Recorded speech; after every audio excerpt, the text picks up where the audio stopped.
சென்னை அம்பத்தூர் சட்டப்பேரவை தொகுதியில் போட்டியிடும் தேமுதிக வேட்பாளர் கான்ஸ்டன்டைன் ரவீந்திரனை ஆதரித்து திருமங்கலம் பகுதியில் பிரேமலதா விஜயகாந்த் பரப்புரை மேற்கொண்டார். திமுக, அதிமுக ஆட்சி காலங்களில் மக்களுக்கான திட்டங்கள் எதுவும் செயல்படுத்தப்படவில்லை என்று அவர் குற்றம் சாட்டினார். தமிழக மக்கள் அனைவருமே மாற்றத்தை விரும்புவதாகவும் அதற்கு ஏற்ற கட்சியாக விஜயகாந்த் தலைமையிலான கூட்டணி இருக்கும் என்றும் பிரேமலதா விஜயகாந்த் தெரிவித்தார்.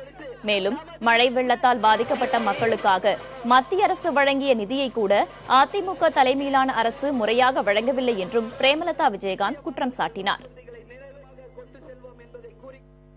2016 தேர்தல் தமிழக அரசியல் வரலாற்றில் யாரும் காணாத ஒரு மாபெரும் திருப்பமாக, உறுதியாக வெள்ளையனே வெளியேறு என்ற போராட்டத்திற்கு பிறகு கொள்ளையர்களே, திமுக அதிமுக கொள்ளையர்களே தமிழ்நாட்டை விட்டு செல்லுங்கள் என்பதற்காக மாபெரும் ஒரு வெற்றியாக இந்த தேர்தல் அமைய வேண்டும் என்று மக்களாகிய உங்க எல்லாரையும் பார்த்து நான் கேட்டுக்கொள்கிறேன்.